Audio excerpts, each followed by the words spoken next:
दोस्तों कैसे हैं आप सभी। आज की इस वीडियो में हम एक्सप्लेन करने वाले हैं द वॉकिंग डेड सीजन 2 को। और ये वीडियो पार्ट 2 वीडियो होने वाली है जिसमें मैंने एक्सप्लेन किया है एपिसोड नंबर 5, 6, 7 और 8 को। और अगर आपने इससे पहले वाली वीडियो नहीं देखी है तो आप पहले उसे जाकर देख लें। लिंक आपको डिस्क्रिप्शन बॉक्स या फिर आई बटन में मिल जाएगा। और अगर आप में से किसी को भी मूवी या वेब सीरीज का कोई भी डाउनलोड लिंक चाहिए तो मुझे प्लीज इंस्टाग्राम पे फॉलो करें, वहां मैं आपको लिंक प्रोवाइड करवा दूंगा। तो चलिए टाइम न वेस्ट करते हुए एक्सप्लेन करते हैं इस मास्टरपीस को हिंदी में।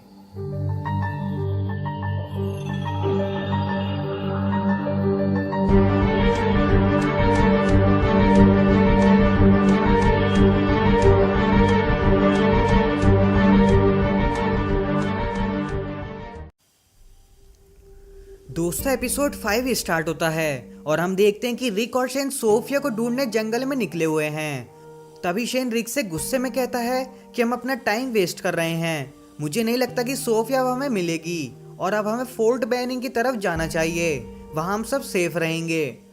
इस पर रिक शेन को समझाता है कि हम ऐसे सोफिया को अकेले नहीं छोड़ सकते। मुझे उम्मीद है कि वो हमें मिल जाएगी। इसके बाद सीन चेंज होता है और हम देखते हैं कि डैरिल घोड़े पर सोफिया को ढूंढने निकला हुआ है।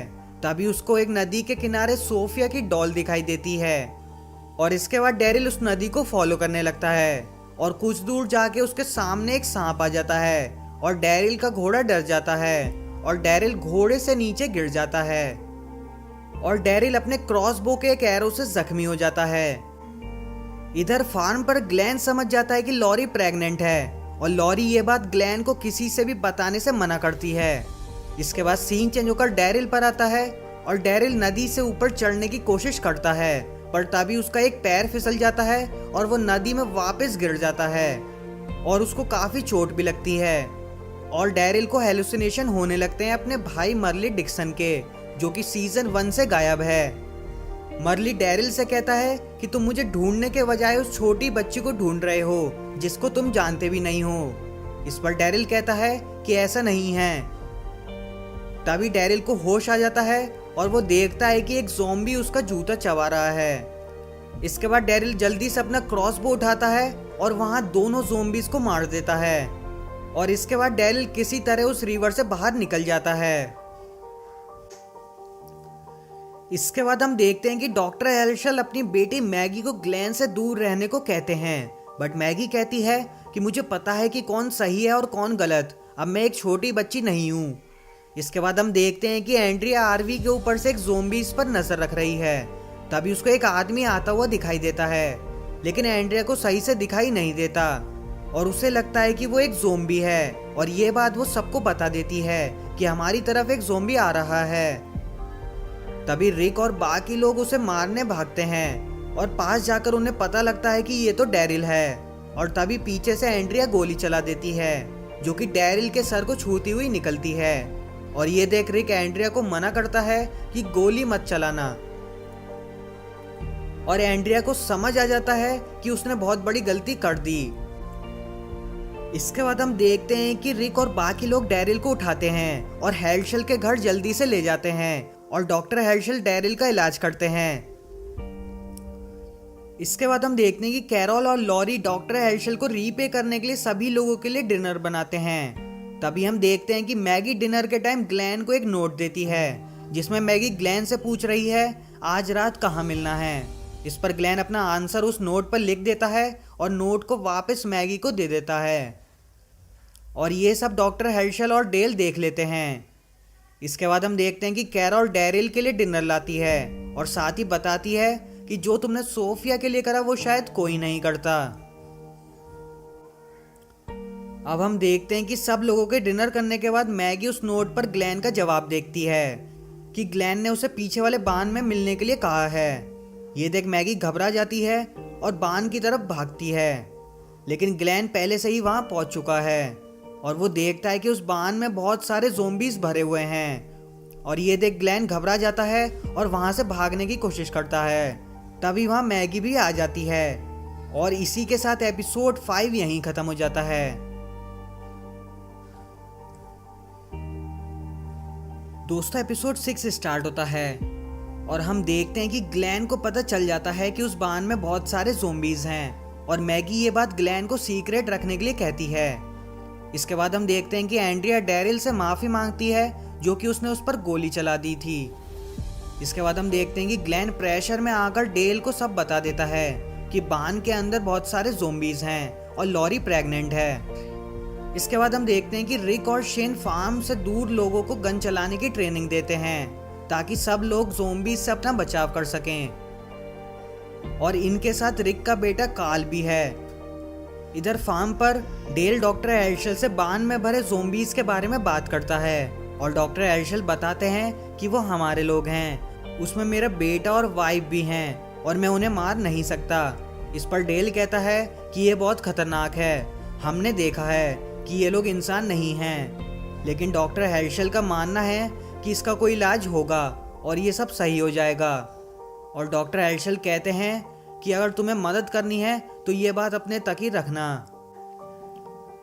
इसके बाद लॉरी डॉक्टर एल्शल से बात करती है और कहती है कि आपने जो हमारे लिए करा उसके लिए थैंक्स। इस पर डॉक्टर एल्शल कहते हैं कि अब कार्ल सही हो गया है, मैंने सुना है कि तुम सब फोर्ट बेनिंग की तरफ जा रहे हो। और मैं आप सभी को बता दूं कि डॉक्टर एल्शल कहना चाहते हैं कि अब तुम सबको यहाँ से चले जाना चाहिए। और ये बात लॉरी रिक को बताती है कि डॉक्टर एल्शल एक्सपेक्ट कर रहे हैं कि अब हम यहाँ से चले जाएंगे। इस पर रिक कहता है कि हाँ मुझे ये बात पता है। और लॉरी कहती है ये बात तुमने पहले मुझे क्यों नहीं बताई।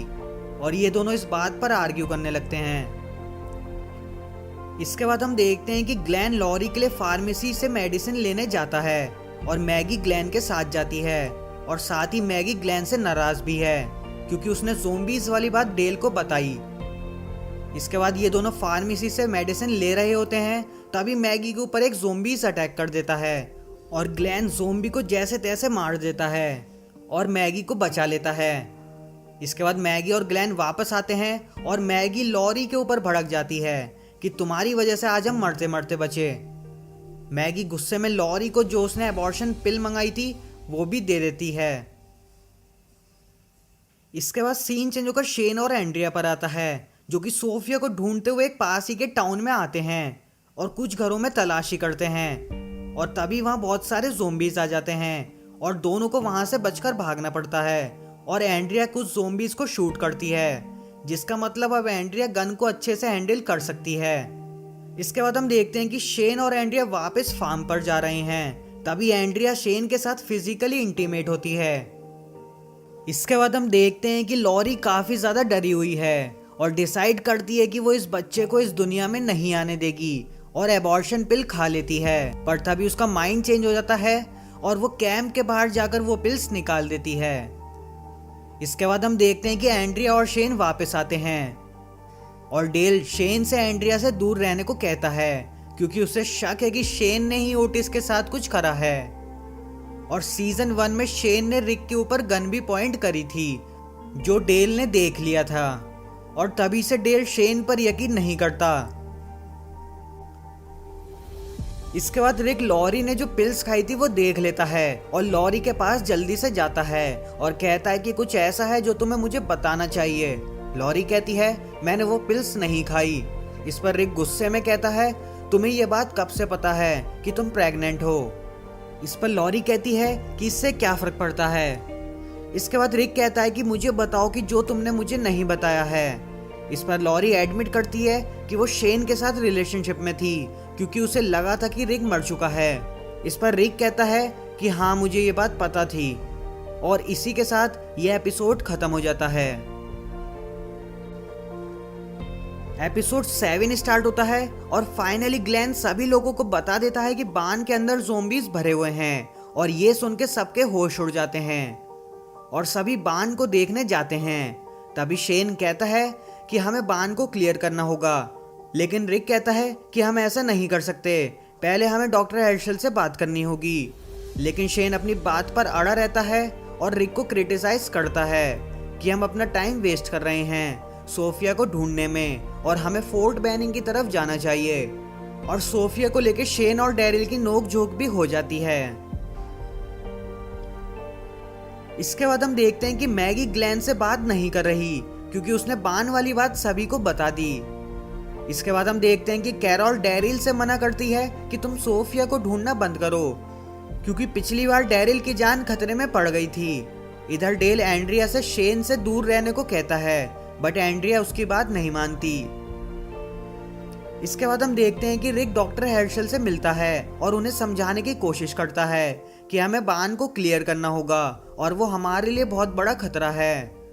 इस पर डॉक्टर हेर्शल रिक से कहते हैं कि इस हफ्ते के आखिर तक तुम अपने लोगों को लेकर चले जाओ, बट रिक डॉक्टर हेर्शल को समझाने की कोशिश करता है, लेकिन डॉक्टर हेर्शल नहीं मानते, क्योंकि उन्हें लगता है कि जो लोग ज़ोंबीज बन गए हैं उनका कोई इलाज जरूर होगा।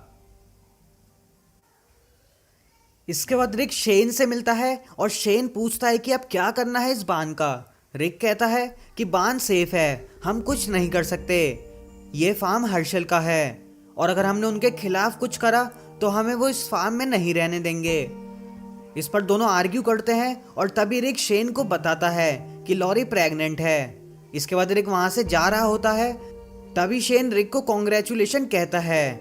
इसके बाद शेन लॉरी से बात करता है और उसे इनडायरेक्टली कहता है कि हाँ, मुझे यकीन है कि मैं तुम्हारे बच्चे का बाप हूँ। इस पर लॉरी कहती है कि ये बच्चा रिक का है, तुम गलती से भी ऐसा मत सोचना। इस पर शेन बहुत ज्यादा गुस्से में आ जाता है और वहां से चला जाता है।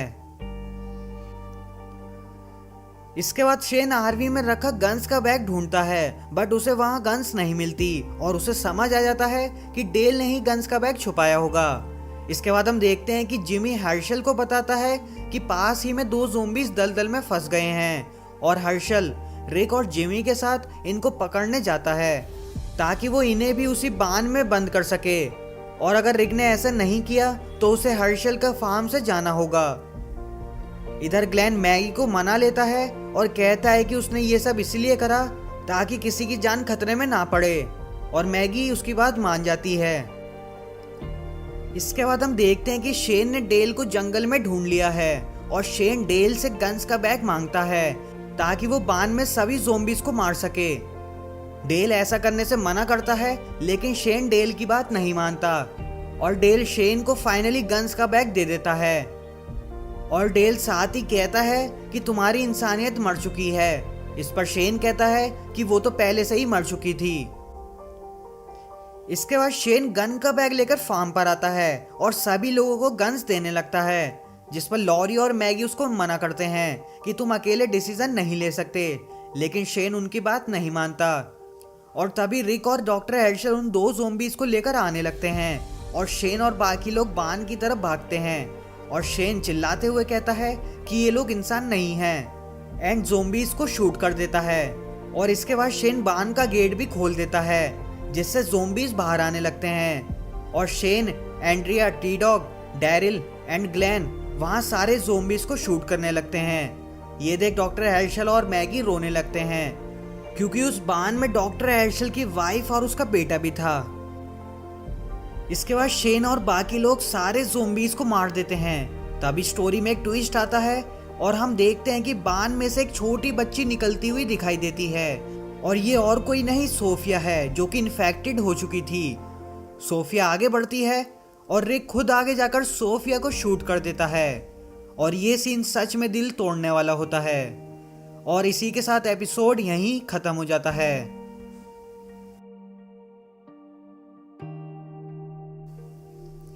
एपिसोड 8 स्टार्ट होता है और हम देखते हैं कि सभी काफी ज्यादा दुखी हैं और शेन डॉक्टर हेर्शल से लड़ने लगता है कि तुम्हें सब पता था कि सोफिया बान में है, लेकिन तुमने हमें बताया नहीं। इस पर डॉक्टर हेर्शल कहते हैं कि मुझे नहीं पता था, ओटीसी ज़ोंबीज को पकड़कर बान में बंद करता था। और डॉक्टर हेर्शल साथ ही रिक से कहते हैं कि उसको ये फार्म छोड़कर अब जाना होगा। इसके बाद ग्रुप डिसाइड करता है कि हम सब हेर्शल की वाइफ और स्टेपसन एंड कैरोल की बेटी सोफिया को दफना देंगे और बाकी ज़ोंबीज को जला देंगे। इसके बाद लॉरी और बाकी लोग सोफिया के लिए मेमोरियल सर्विस रखते हैं, बट सोफिया की मॉम कैरोल आने से मना कर देती है और काफी ज्यादा डिप्रेशन में चली जाती है। इसके बाद हम देखते हैं कि हर्षल अपनी वाइफ के लिए बहुत ज्यादा दुखी है और वो कहीं चला जाता है। इसके बाद हर्षल की दूसरी बेटी बैथ अचानक से कोलैप्स होकर गिर जाती है और उसकी काफी ज्यादा तबीयत खराब है। इसके बाद मैगी रिक को बताती है कि शायद डैड ने फिर से ड्रिंक करना स्टार्ट कर दिया है और वो पास ही के टाउन के बार में गए होंगे। इसके बाद रिक ग्लेन के साथ पास ही के टाउन में हर्षल को देखने जाते हैं क्योंकि उनकी छोटी बेटी बेथ की बहुत ज्यादा तबीयत खराब होती है। इसके बाद सीन चेंज होता है और शेन पर आता है जहां वो कैरोल से कहता है कि हमें माफ कर दो, हम तुम्हारी बेटी सोफिया को नहीं ढूंढ पाए, हमें बिल्कुल भी आइडिया नहीं था कि सोफिया उस बांध में होगी। इसके बाद डेल लॉरी से बात करता है और कहता है कि शेन हमारे लिए खतरनाक है और साथ ही कहता है कि मुझे ऐसा लगता है कि शेन ने ही ओटिस को मारा था। इस पर लॉरी कहती है कि तुम्हें ऐसा लगता है या सही में शेन ने ऐसा करा है। डेल कहता है कि मैं पक्का कह नहीं सकता, मुझे शायद ऐसा लगता है कि शेन ने ही ओटिस को मारा है। और साथ ही कहता है कि तुम देख लेना, शेन फिर से किसी न किसी को मार देगा और आप और हम तो जानते ही हैं कि शेन ने ही ओटिस को मारा था। इसके बाद हम देखते हैं कि डॉक्टर हर्षल की बेटी बेथ की तबीयत बिगड़ती जा रही है और ये देख लॉरी डैरिल से कहती है क्या तुम रिक और बाकी लोगों को देखने टाउन जा सकते हो, लेकिन डैरिल मना कर देता है और कहता है कि मेरे अब ढूंढने के दिन खत्म हुए और मैं अब किसी को भी नहीं ढूंढूंगा। यहाँ मैं आप सभी को बता दूं कि डैरिल सोफिया को खोने के बाद से काफी ज्यादा दुखी है। इसके बाद सीन चेंज होता है और ग्लेन और रिक पास ही के टाउन पहुंच जाते हैं और हर्षल को ढूंढने लगते हैं और ढूंढते हुए एक बार में जाते हैं जहां हर्षल अपनी फैमिली को खोने की वजह से ड्रिंक कर रहा होता है। रिक डॉक्टर हर्षल से कहता है कि तुम्हारी छोटी बेटी बेथ की तबीयत काफी ज्यादा खराब है, उसे तुम्हारी जरूरत है, तुम्हें जल्दी से जल्दी फार्म पर लौटना होगा। लेकिन डॉक्टर हर्षल वापस जाने को तैयार नहीं है और ड्रिंक करे जा रहे हैं। इसी बीच हम देखते हैं कि लॉरी अकेले ही रिक को वापस लाने के लिए निकल पड़ती है और रास्ते में उसकी कार एक ज़ोंबी से टकरा जाती है और लॉरी कार पर से कंट्रोल खो देती है और कार पलट जाती है। इसके बाद सीन चेंज होता है और रिक और ग्लेन पर आता है और रिक के काफी समझाने के बाद डॉक्टर हर्षल वापस जाने को तैयार हो जाते हैं, लेकिन तभी बार में दो लोग घुस जाते हैं जिनका नाम डेव और टोनी है और ये लोग फिलाडेल्फिया से आए हैं और इन लोगों के पास गन भी है। इसके बाद ये सभी लोग ड्रिंक करते हैं और रिक बताता है कि हम फोर्ट बेनिंग की तरफ जा रहे हैं, लेकिन अभी हम हर्षल के फार्म पर रुके हुए हैं। इस पर डेव कहता है कि हमें भी एक सेफ जगह रहने के लिए चाहिए, क्या हम तुम्हारे फार्म पर आ सकते हैं? लेकिन रिक फार्म की लोकेशन बताने से मना कर देता है क्योंकि इन दोनों का बिहेवियर सही नहीं था और इसी बात से ये दोनों चिढ़ जाते हैं। और थोड़ी देर बाद डेव रिक को शूट करने की कोशिश करता है, बट रिक डेव और टोनी को दोनों को मार देता है और सच में ये सीन देखने लायक होता है। इसके बाद सीन चेंज होकर फार्म पर आता है जहां शेन और बाकी लोग मरे हुए ज़ोंबीज को जला देते हैं और इसी के साथ ये एपिसोड यहीं खत्म हो जाता है। तो दोस्तों देखना होगा कि अब आगे होता क्या है और इसके आगे के एपिसोड में जल्दी ही एक्सप्लेन करने वाला हूँ, तो प्लीज मेरे चैनल को सब्सक्राइब करें और अगर ये वीडियो आपको अच्छी लगी तो प्लीज इसको लाइक करें और अगर आपको कोई क्वेश्चन है तो प्लीज मुझे कमेंट करके जरूर बताएं। तो मैं मिलता हूँ आपको अगली वीडियो में, तब तक के लिए बाय।